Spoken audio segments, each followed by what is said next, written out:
A numbers game on VSiN, the sports betting network. Back on a numbers game, live from Circa Resort Casino, downtown Las Vegas. In the case of Kelly Bidlin, I'm coming from San Francisco. Gil Alexander, Dallin Cuff standing by at the airport in Charleston, South Carolina. So we want to jump to him momentarily. Real quick, though, Kelly, I want to get in my tennis play of the day. Forgot to do that the first couple segments. Yeah. By the way, tennis has already started today. Coco Gauff just took down her fellow American and doubles partner, Jessie Pegula, in 3 sets. So Coco is on her way to the semifinals. Coco looking for the surface slam, if you will. She's won a slam on clay. She's won one on hard courts. Now she's trying to win one on the grass at Wimbledon. My play is on the next match, which is Naomi Osaka against Karolina Muchova. Osaka minus 129 was the price for VSiN subscribers, vsin.com/picks. For subscribers who got it in the overnight, Muchova maybe has the most beautiful game in women's tennis. She's just a beautiful volley game. But the way that Osaka is playing, and remember, gave out Osaka 8-1 to win her quarter before the tournament. So anybody who has that ticket, this is the match that determines that as well. I've got Osaka. I think Osaka hits through the beautiful game that is Muchova. So Naomi Osaka, the one tennis play of the day. After our 2-1 yesterday. You're on it as well, Kelly? You jumped on it? Yeah, I'm telling you, man. We got some tennis going during the show today. We got soccer starting up here in an hour and a half. And Coco Gauff, why is she wearing a winter coat during her post-match press conference? There's a lot of fashion happening at Wimbledon. Oh, Kelly. okay. Yeah. Like you always say, I'd fit right in. You, like I always say, Kelly, you would fit right in on the WTA tour with your fashion. That's what I always say. Let's not keep the man waiting because he's got a flight to catch. Dallin Cuff from Turner Sports joins us now, as I said, from the airport in Charleston, South Carolina, courtesy of the Progressive Guest Line. Dallin, good morning, sir. Oh, it's good to be on with you. My tone may be subdued, maybe less gregarious than normal, given the atmosphere in the CHS Club Lounge, but also the U.S. got their ass kicked last night, so I'm not exactly hyped up as normal. I understand. We understand on both counts. So let's just start there before we get into your thoughts on today. I have two overriding questions. One is, and they actually talked about this a little bit on the broadcast. John Strong actually brought this up because he and Stu Holden at one point were like, oh, the USA, it looked kind of flat, in the early going here. And then Strong kind of stopped himself and said, yeah, but why? Like, why do we look flat all of a sudden? What's your answer to that?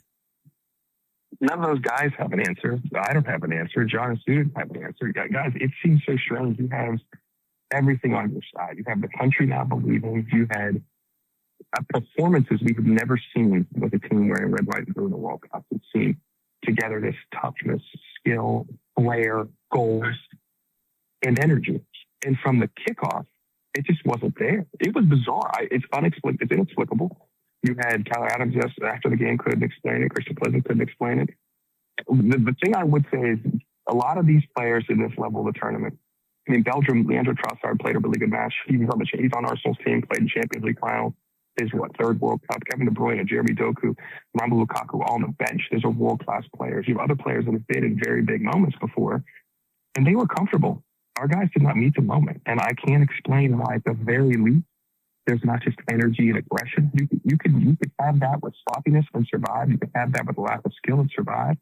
You can't have sloppiness without effort, without energy, and think you're going to win that game. I mean, Freeze had a crazy save with 50 seconds into the match. I mean, they could have been down 1-0 50 seconds in. Yeah. I can't explain it. And that's the hardest part for like American soccer fans. You galvanize the country. And we look back, I think people will be excited about the World Cup overall.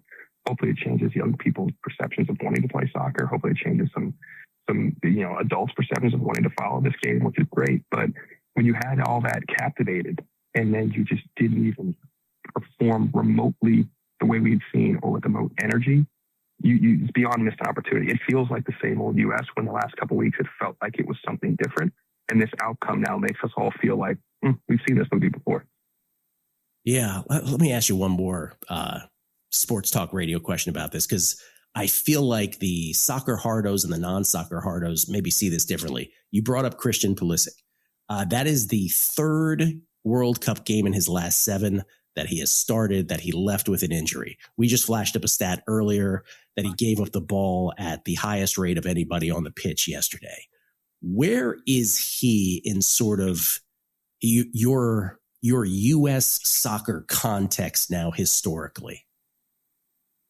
Oh yeah, he gave up 11 times in the first 45 minutes. Like that was just awful. And they weren't like where you're giving up turnovers, like when you're forcing out you're pressuring the defense, you're trying to split two guys, you got them on their heels, like you're going forward, you're attacking the goal. Coaches will deal with that. It's his turnovers were just like corralling the ball and making the next pass. It's connecting. It's connecting passes. It's making 1-2 touch. It just was all off. My brother used this analogy, and we've been talking about him for years as being like the ultimate. When things are good, he's amazing. He's been player of the month in the Premier League before, but he was at Chelsea. He was player of the month in Serie A and AC Milan this past year. He was their best player on the team for 4 months. When he gets injured, though, or he is in a situation that he's not feel good, when he lacks confidence, he looks like a totally different player. He is from a basketball standpoint, that's obviously my sport of trade. He is the ultimate street shooter. If he makes one or two, look out. Dude's on fire. And he can look like a world-class player. If he's struggling, if he's coming off injury, if he's not in a good situation, if mentally he's not right, he looks like an average player at best. And he showed us 45 minutes of greatness for the streak when he started the tournament at 45 minutes of Paraguay. Since that injury, he's been a shell of himself. And when you look at the pantheon of great American players, he may be the most talented and he's the most accomplished at the club level currently. I mean, he has won a Champions League. He was on Chelsea's team. He played in that match. They won Champions League, 4 years ago now? But when you look at what Landon Donovan's accomplished, or Clint Dempsey's accomplished, or Claudio Reyna in '94, and then in the years after that, this is he's the most talented, but he's going to go.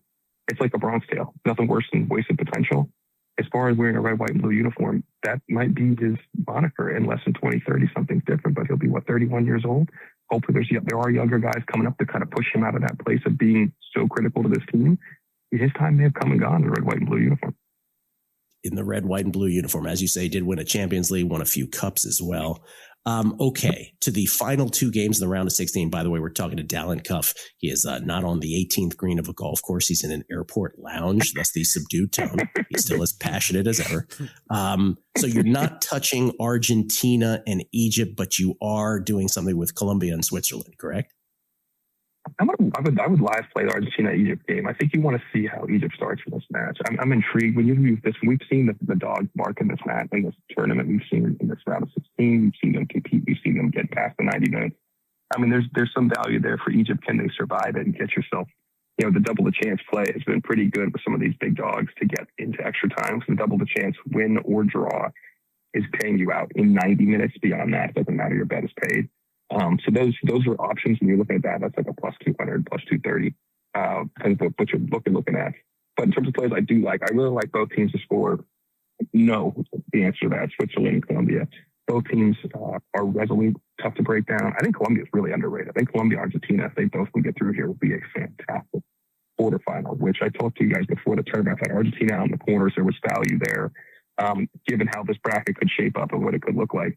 So I do think I believe a world of Colombia, but Switzerland's hard to break down. They're going to be organized. They're going to be tactically adept. They've got a strong, if somewhat aged, but a strong midfield. I think this is a great game, but I think it's like there's no value in the under. That's minus 160, 170 per on the book. So I'm looking at both teams to score no, which is even money right now, plus 100. Both teams scored no. That's the second of the two games today, Colombia and Switzerland. And after that will get us the quarterfinal set. So Dallin, in our last 90 seconds here, it's France-Morocco Thursday. It's Spain-Belgium Friday. And then the doubleheader on Saturday is going to be Norway-England, followed by the two winners of today's game. Who is in the finals? Who wins the whole thing? I think we're looking at a France-Spain situation on one side. I think you're looking at Norway. I think it's going to get through against England. I just think this team, I like them to the semis. They had a pretty decent number, but quarters was plus 225 before. Like Norway to get there, taking on Colombia. I think in the final, we're going to have a Colombia-France final. And I think France wins this. Wow. All right. I didn't see that coming. Okay. Colombia-France final. What'd you say? I'm sorry? We got some value. We got some value in some of those things. So I'm interested to see. I hope Colombia survives. I think Colombia-Argentina will be a good price for Colombia to advance against Messi and that crew. Yeah, and I think I said it earlier. I think we got the right 8 teams. If Colombia and Argentina win today, I think it's probably the right 8 teams to get there. And then any inkling or any instinct, I should say, on the Golden Boot right now. Obviously, Messi gets the extra game. He hasn't played his round of 16 game. He plays that today. He's got 7. Mbappe is currently at this moment in the lead, 7 goals, 2 assists. Messi 7 in the shortest amount of time on the pitch. And then it's Erling Haaland with 7, Harry Kane with 6. What's your instinct there? This is all about, with anybody making this play, it's who you think is going to win. So if I think France is most likely to get to the final, then if you're going to make that play now, if you haven't already, then you take Mbappe in that situation. You also got to realize if you're looking at taking people here, who takes their penalties? Mbappe is France's penalty taker. Haaland is Norway's penalty taker. Argentina for Messi. But in this situation, give me Mbappe. Give you Mbappe. 3rd place game does count, though. People should keep that in mind as well. True. for the Golden Boot. Dallin, good luck. Safe travels. Thank you so much for doing this. Thanks, boys. See you next week. Dallin Cuff from the airport. What an effort. By the way, you can follow him on Twitter at Dallin Cuff. You're here because you want an edge. That's what separates listeners from winners. But let's be real, mindset alone doesn't get bets home. Pros win because they've got the tools, the data, and the discipline. And now so can you. VSiN Pro gives you access to the same real-time insights the sharps use. No secrets, no fluff, just actionable info that moves markets. Tap the link and see why serious bettors are turning knowledge into profit with VSiN Pro.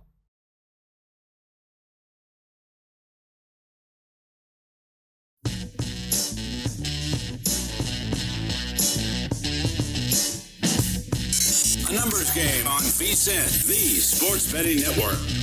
Today is the final day. For just $299. You get 2 full years of VSiN Pro access. That's nearly 70% off the regular monthly price. You'll get our NFL season betting guide, daily best bets, real-time betting splits from DraftKings and Circa, AI-powered prop projections, 24/7 video on the VSiN Watch app, and every betting guide, season preview, and VSiN Pro feature that we release over the next 2 years. But you got to act fast. Today is the final day. Head to VSiN.com/subscribe right now to lock in 2 years of VSiN Pro for just $299. That's VSIN.com/subscribe. Drew Dinsick, kind enough to join us for a second segment here. Whale_Capper is where you can follow him on Twitter. Deep Dive Podcast, NBC Sports Bet the Edge. I want to get your World Cup thoughts, obviously, but before we move on from that, you made the outlandish remark that Luka Doncic is not the most famous athlete in Slovenia. Not the before second break. most famous. And now you, off air, you upgraded that, or I said downgraded it, I should say, to the 3rd most famous athlete in Slovenia. Who is first of all, give us the pecking order again. 1, 2, and then Luka. So basically, I would say don't confuse this with worldwide fame, right? Luka Doncic is the most famous Slovenian athlete on the world stage. But in Slovenia, number one, they care about cycling. And number 2, they care about winning the Tour de France 4 times in 6 years, which is what Tadej Pogačar has done. And he's about to make it 5 and 7. So he has the most kind of local fame within Slovenia. And the second most is, of course, Slovenian professional rock climber Janja Garnbret.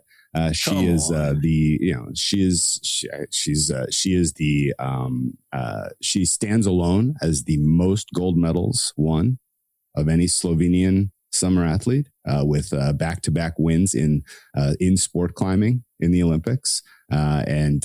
She's broadly understood to be the greatest women's sports climber of all time. Some would say the greatest sports climber of all time, period. Wow. Some might say that. And Pogačar to win the Tour de France, what's the price on that right now for us? I think you can still find it in like the 80% range. My fare on it is kind of north of -5. I mean, the only thing that's stopping him is a crash, and I don't, he never crashes. So I'm not really, I have that as a very low probability.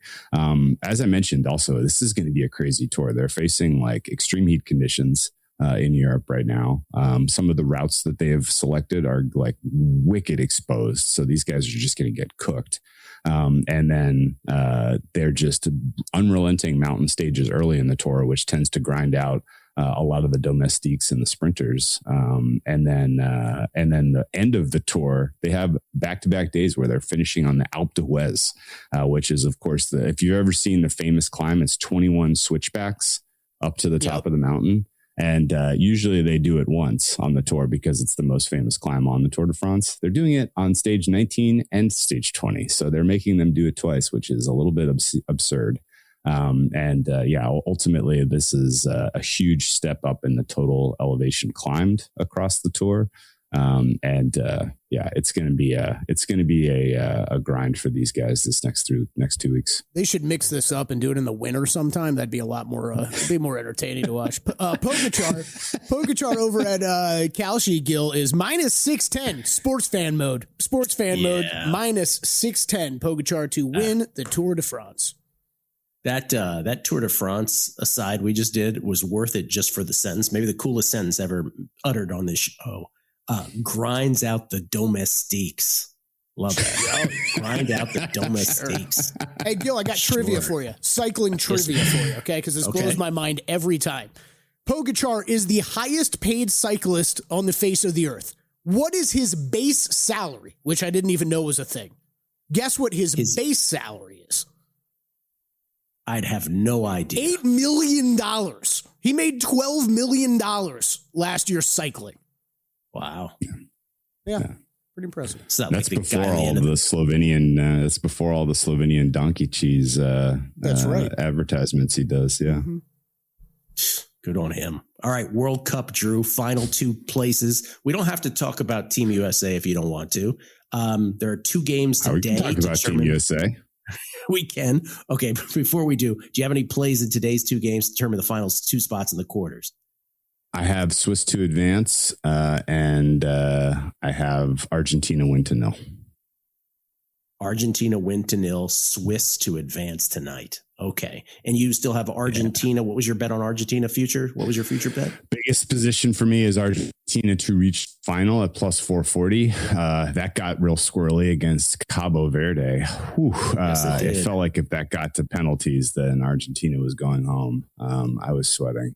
But yeah, I mean, Argentina, I still think has some of the strongest attack and the second strongest defending among the World Cup teams to this point in the tournament. And I think they're going to grind Egypt. They're going to look like domestiques out there. And Argentina is going to look like the class. So I think that one's, to me, looks like 2-0 Argentina. And then in the Swiss-Colombia match, my fare for Switzerland is, is close to 50-50 with Colombia in this one, which is why I'm surprised you're getting a plus 125 to advance price right now. So this is going to be a pretty interesting match. I know Colombia has impressed statistically so far. But I think there are some questions in my head about the quality of competition they faced. And I think Switzerland's going to give them a very true test. Now, if Switzerland is unable to find the back of the net, which has been a problem for them this entire tournament, then this could get weird in extra time or in penalties. But I think Switzerland comes through, ekes this thing out like 1-0 in regulation. Real quick, back to the Tour, because Pogacar is such a big price to win it all. The Auburnist asks, any picks on stage betting, seeing each stage has a market in prediction markets as well? Yeah. Stage 6 looks to me like a good stage for Pogacar to really push some distance and kind of pad his lead in the yellow jersey. So I would circle stage 6 for Pogacar to be your winner. And then when we get back together next week, and we know who has dropped out of the Tour de France, which I think is going to be a lot of riders who were expected to win those middle stages, which are the sprint stages and the hill stages. Let's find some winners there, because like I said, like the Tour de France is always chaotic with people crashing and kind of abandoning the tour. But this year in particular is going to be as chaotic as we've ever seen. Sadly, I thought that would be the answer at this point in the tour. Okay. Let's give you a chance to give your postscript on Team USA in the World Cup. Yeah. Wow. What was that? That was, it was predictable in one sense, because it was like, as soon as Team USA goes up against the team with an organized attack, some of the shortcomings in our defending strategy were going to be exposed. And Belgium, of course, has an organized attack. And I think they caught us by surprise a little bit by, kind of going with some of the B team early on, who were playing better than the legacy players, at least to this stage in the tournament. And we made some adjustments at the first pause de hydration. But ultimately, it was pretty unbelievably unimpressive from our defense and our goalkeeping in that match, particularly that gaff that gave them the third goal and kind of ended the match. I don't really have a solid read on whether the Balogun stuff was a distraction, and everybody was kind of ultimately kind of at a disadvantage from, the 36 hours of chaos that ensued from, getting the red card rescinded and all of the attention and questions about fairness. And, I don't know if that was a good excuse for how distracted and uninspiring the performance was, but to play that poorly and particularly on defense on your home soil with that crowd support was super disappointing. And that was this was the best chance the U.S. was really ever going to have to make a deep run in a World Cup, and they blew it. So people should be pretty upset. Best chance because it's on our home soil, because of the sort of the group this generation had, all those reasons. Yeah. And the path they were afforded. I mean, Belgium, USA was the rightful favorite in that match. And I don't know that you're going to get a lot of other round of 16 matches where you're the rightful favorite from here going forward. So Belgium, I think, is a pretty soft out for Spain. Spain win to 0, Spain clean sheet, Spain advance, all value for me right now with my pricing.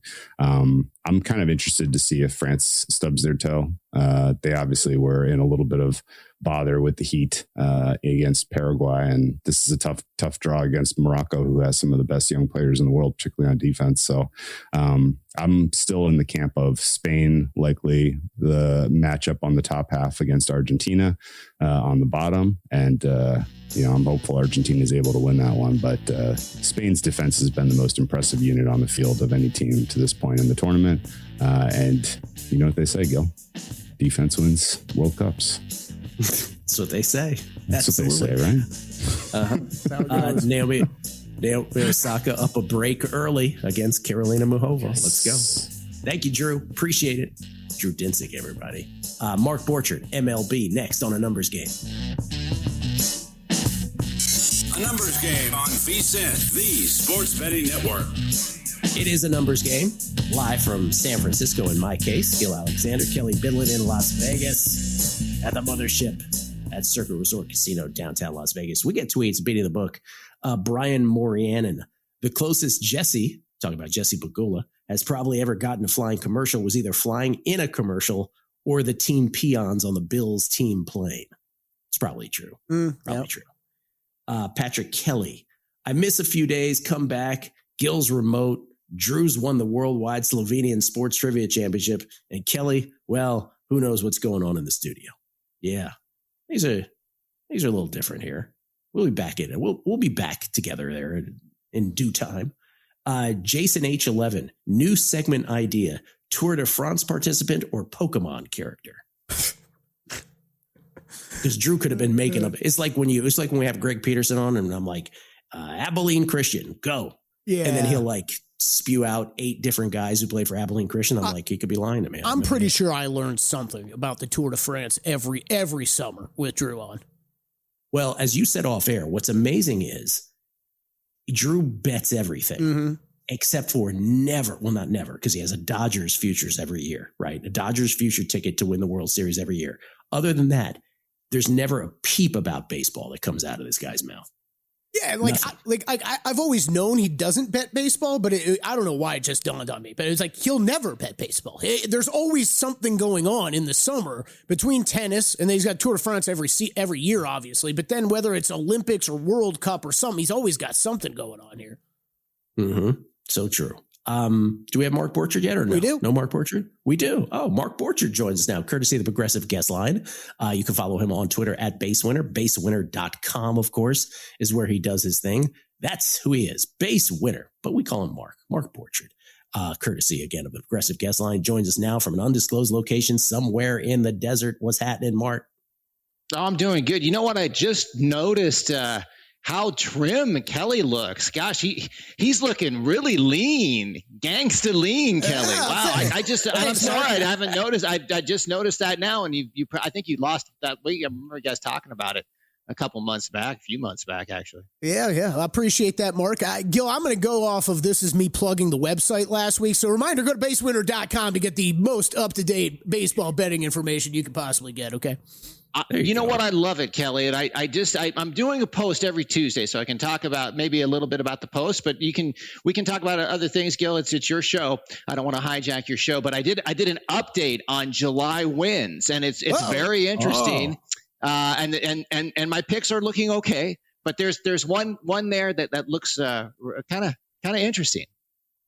And what would be the interesting one, if I might ask? Well, I knew you were going to go there, but the Twins I'm showing at they've got a 9-1 chance, and they're 20-1.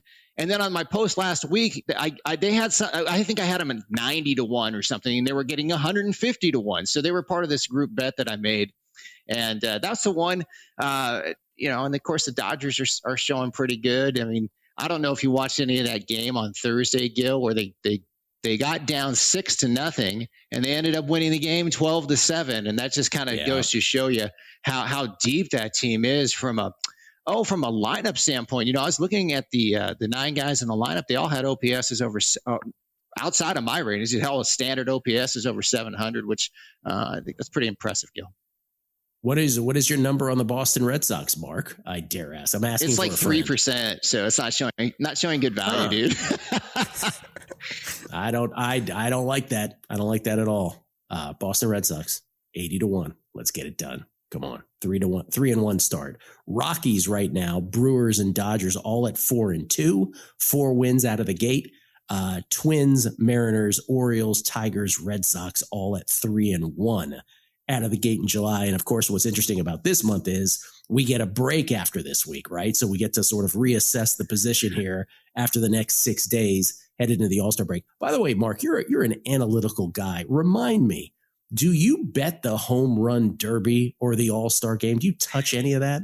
Well, we've had shows for the last 5 years, so I had to give out a play, and I've been very successful with it. So without getting all deep with it, basically the way I handicap it, I look for the best exit velocity versus off-speed pitching, and then it'll usually give you like maybe one favorite and a couple dogs, and then you can group them in a 3-man Dutch bet, if you will, and that's kind of how I play it. I don't think I hit it last year. I didn't hit it last year, but the previous, and I'm not making this up, the previous 5 years I hit it. Wow. Including with Teoscar 2 years ago. So it's fun. It's a good way, I think. And it makes sense logically that they can hit an off-speed pitch and put good velocity on it. They've got a pretty good chance to hit home runs. Mm-hmm. The best exit velocity against off-speed pitching. Forget what I said earlier, Kelly. You should have Mark Borchard on the show next week to talk about home run derby. Oh, of course we'll have him on. But yeah, I will definitely do that. Plus, I'm thinking about doing the base winner sabermetric all stars. I think, I can promise that I'll give you something to do. So, okay. I will do a couple, 2 starters from each league, and then the set 3 relievers, and then the actual starting 9. I'll do that. Okay, well, now I will not be here next week, Mark, so I feel left out when you do that. Sabermetric All-Star is something Mark Borchard and I have done for a decade and a half, which is essentially, how can I put this, Mark? You'll correct me if I'm wrong. Basically identifying the most underperforming and overperforming pitchers is how we did it in the past. Exactly. What we did in the past is we'd look at the guy who had the really good standard stats, ERA. I don't even know. I think that's what people look at, right? And then if you compare it to the underlying stats, the strikeout percentage, walk percentage, ground ball rate, and then you'd have that. Then you'd have the other guy who had the high ERA, like a guy like probably, I'm just off the top of my head, Luzardo. He's got a high ERA, but really good underlying numbers, and that's kind of how we did it. It was fun. It was a fun exercise. Yeah, that was Gil. That was back in I think 2008. Dude. Wow. Some of the great names of the past that we identified, and then we would bet them in the second half or bet against it. It was so profitable. Derek Lowe comes to mind as one of the big names. Who was the dude Trevor Cahill was remember there's Trevor Cahill. There's Jeff. Yeah. I think the guy's name was Jeff Locke. And there was an actor whose name was John Locke. And I got them all confused. Yeah. Jeff Locke of the Pittsburgh Pirates, if I'm not mistaken. Was that Jeff Locke? Yeah, you're right. I don't. Yeah. I don't. Oh gosh, what was his name? The first guy's first name. He did work at VSiN for a while. Josh Towers. I don't think we ever did him. I don't think he was ever on it. But I know we talked about. I know we talked about him a lot when he was pitching. That was what made it fun going on with him. Yeah, totally. It's again, if you're a baseball hardo and you've lived most of your adult life staring at Fangraphs, all of this will mean something to you. All right, what about today? Full slate of Major League Baseball. In fact, we have 16 games with a doubleheader in there. What did you land on? I wanted to talk about this because I've never seen it in my sims. This big of a gap between the evaluation of starting pitching and batting is, I don't know if it's a gap or I want to talk about the Arizona Diamondbacks. That the play is over 9 today. And there's a lot of things that go in component-wise for this particular game, including an over-umpire. But this is what was really interesting when I was running the simulations today. So I've got Arizona, the starting pitching, and it's been lousy. That Gallen's pitching today. Kelly's been brutal. Even Erod, who's an all-star, doesn't really shake out. Maybe he's going to be the overrated guy in the Sabermetrics all-star team. You put it all together in the starting pitching rating, they are worst in baseball, Gil, by my numbers. And then you've got the offense, number 3 in baseball, and I think that's versus the particular split tonight. Or that's actually a combined split tonight. They're facing a right-hander. They're actually 4th, so that's pretty good. But I just thought that was really interesting as I did the simulations today, looking at that. You have a top 5 offense, and then you've got the worst pitching. But it's rare that you'll see that with a team, Gil. Okay. Anything else? Do we have a base winner parlay of the day? I got to do a base winner parlay, and you know what they say? Nobody beats the Miz, Gil, and I'm with you on his advanced stats. They're crazy, but not only are the advanced stats good. To the eye, it is just an amazing thing to watch how he's overpowering guys. He's throwing, his first 6 pitches are in the 104, 105, 106. I think, and the rub on this is they're gonna put him on the shelf a little bit. You don't want to overwork him, but I don't think you can hold that back against a guy. Anyway, I have him today. I like the Brewers on. I did this last week, didn't work out for me good, but I like the Brewers on the run line as well. And then a parlay with the Brewers, and then Tarek Skubal. I like Detroit on the run line there, and they're about even money both teams. But if you just do a straight parlay with the Brewers and Detroit, it pays about plus 130. So I think that's pretty good value with those guys. Okay, those are both run lines or just the Detroit side? Both teams are straight run line plays. I'll make that official. Okay. And then the parlays, just do it on the money line. I mean, you can do it just on the run line, and just the money line for show purposes. Kelly, you're writing that down? Yeah. Got it. It is. Hey, Mark, Kelly and I are going to do make-miss playoffs in the AL and NL. Do you want to hang out with us for the next segment and do it with us? Joe, I'd love to, but I'm on a hard out. I'm sorry. Prior commitments. On a hard. The wife is calling. On a numbers game, the right data changes everything, and the data behind Shopify is hard to argue with. Millions of businesses worldwide run on it, including our own VSiN store. When we launched, Shopify's templates and AI tools got us live fast. Professional looking from day one. No tech background needed. Shopify checkout converts more customers and makes it easy for returning fans to come back and buy again in a single click. Shopify's built-in AI assistant Sidekick is there whenever you need help, building, troubleshooting, or just figuring out your next move. Check out what we built at vsin.com/store. Then go build something of your own. All you need is the idea. Shopify handles the rest.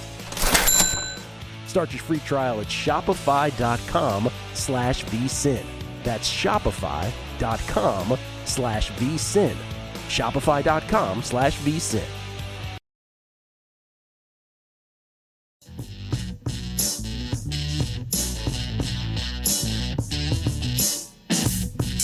A numbers game on VSiN, the Sports Betting Network. For just $299, you get 2 full years of VSiN Pro access. That's nearly 70% off the regular monthly price.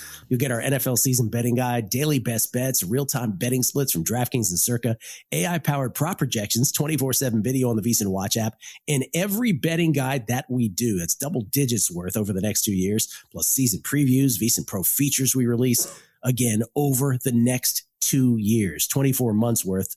But you got to do it today. Today is the final day. Head to VSiN.com/subscribe right now to lock in 2 years of VSiN Pro for just $299. That's VSIN.com/subscribe. And we did get some clarification earlier in the week that if your current VSiN subscription goes to, I don't know, let's just say November of this year, then those 2 years for you will start once your current subscription ends. So there's that as well.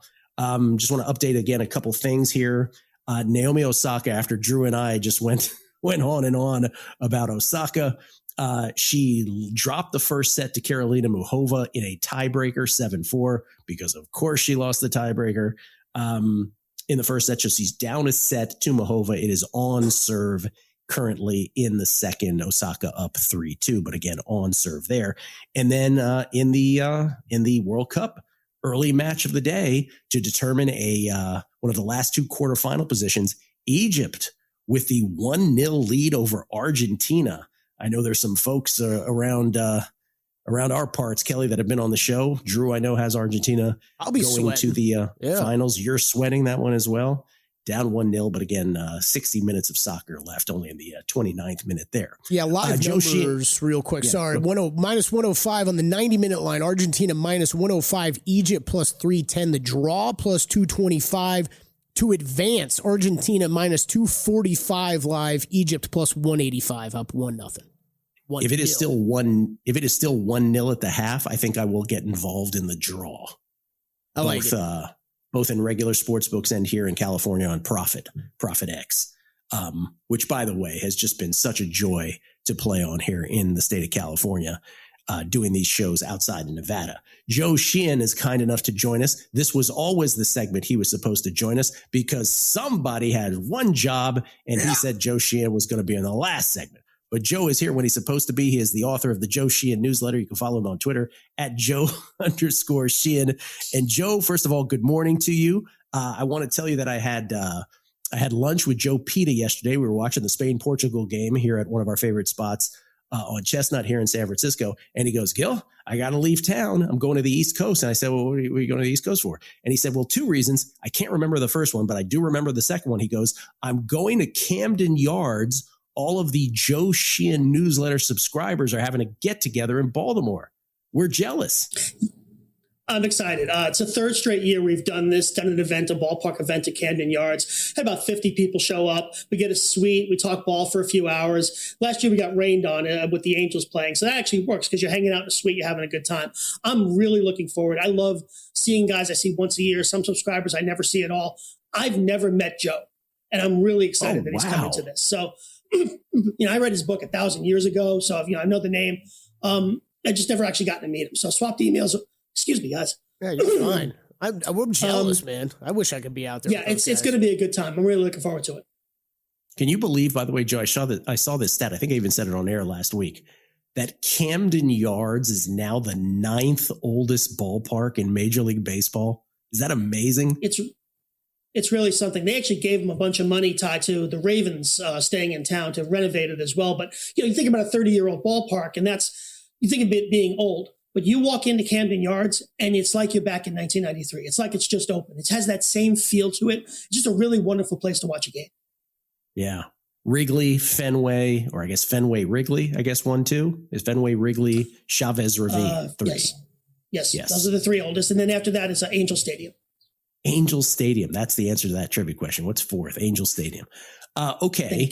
Speaking of the Orioles, you do like the Orioles team. I do. I like to find games where there are a couple of different ways to get to the window. And you look at this one tonight, the Cubs starting Matthew Boyd, 2 starts off the IL. He hasn't gotten out of the 5th inning, 6 strikeouts against 4 walks, just not that effective yet. At the back end of that game, after Boyd leaves, you've got the Cubs bullpen, which has been terrible. It's actually the worst bullpen in baseball since the start of June. They've had some injury issues, some ineffectiveness. So the Orioles can get at this a couple different ways. They're running Shane Baz out there. And while the ERA isn't great, you look at his last month, a 3.25 FIP, a 30 to 12 strikeout to walk ratio. So again, there are a lot of different ways the Orioles can get this one. I've got them at minus 108. Okay, Baltimore Orioles. And then the Athletics and the Tigers, both of these teams on the outside looking in of the American League playoff picture as we approach the All-Star break, both teams still harboring hope. It is Tarek Skubal on the hill for the Tigers today against JT Ginn. How are you playing this? Yeah, I don't understand this line. I think this is off by at least a run. Tarek Skubal has a 4.03 ERA and a 5.04 FIP since coming off the IL in 4 starts. But that's entirely due to a fluky home run to fly ball ratio. He's given up a home run on a third of his fly balls in those 4 starts. That's not going to hold up. You look at the underlying numbers, 30 strikeouts and against 2 walks in those 4 starts. That's the pitcher he is. He goes up tonight against an A's team that is just not a good offense when they're not playing in Sacramento or Las Vegas. 24th in weighted runs created plus when playing on the road. So you've got a great starting pitcher, a bad offense in the A's, and then JT Ginn, who you get him out of Sacramento or Vegas, and he's got an ERA of 2.31. 49 to 14 strikeout to walk ratio. This is effectively 2 aces and a bad offense tonight. I like the under 8 a lot. This is my favorite play of the day. Astros getting close to being a 500 team, 45 and 48. The Nationals know everything about being a 500 team. They're 47 and 45. Yet on the outside looking in the National League, you like the over in this one. Yeah, Yordan Alvarez MVP pick looks a lot better now as the Astros start to play better. He's going to get a lot of credit if they get into contention, if they manage to steal a wild card slot here.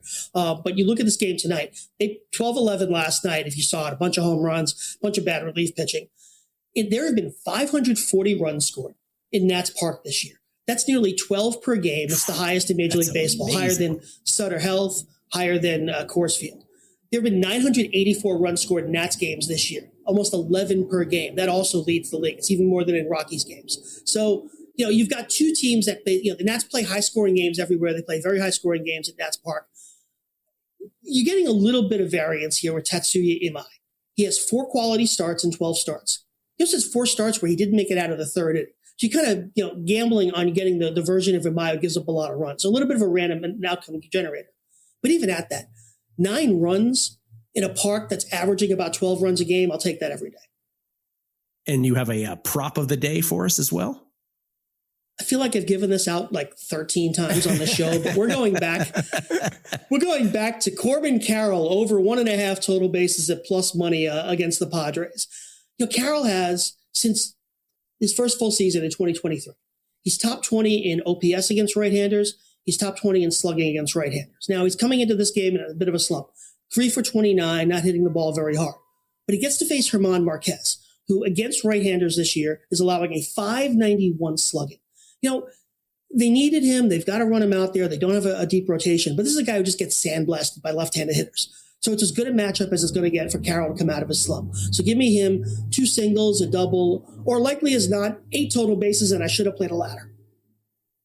Joe, I want to, if you could, I'd love for you to chime in on a subject we were talking about earlier. We were going through the Cy Young races and we're going through Tom Tango's numbers vis-a-vis the betting markets. Jacob Misiorowski now all the way out to minus 650 on the National League side.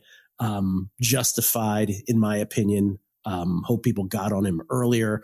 The American League side is pretty fascinating because Cam Schlittler, after a great performance last night and a much needed one against the Tampa Bay Rays, the Yankees get to within 3 of the Rays, 3 more games left in that set. But Schlittler has a great performance, bounced back from his last one. He's only short favorite or short plus money, right, Kelly? Short plus money. Yep. On the AL Cy Young. In the AL Cy Young race, and Tango has him way out in front. Do you agree more with the betting market price or with the Tango landslide right now? With the betting market price, Tango's formula, as I understand it, is based on the historical voting, which is the way you really want to do this kind of thing. However, when you look at modern voting, it does lean a little bit more towards the advanced stats. And right now you have Schlittler, Joe Ryan, and Dylan Cease, all kind of in the same range at the top of the American League. Ranger Suarez is up there as well. If you look through the advanced metrics, this is a very close race, and I think the betting odds reflect that. Joe Ryan got into this the other day with 7 shutout innings against the Yankees. I do still have concerns that the Yankees are going to manage Schlittler's innings. Schlittler is a dangerous word to say on the air, guys. Schlittler's innings towards the end of the season, because they're going to want him to make 5-6 starts in October. So I think that's where Cease, Ryan, Suarez, some of these other guys can make up some ground down the road. I agree right now, based on the numbers, Schlittler is the favorite. And I think Tango's formula reflects that. But I think the innings edge that the other contenders are going to have will make up some of the ground in the second half. Joe, thank you so much, and enjoy Camden. Enjoy your get-together. Wish we were there. Thanks so much, man. Come next year, guys. We will.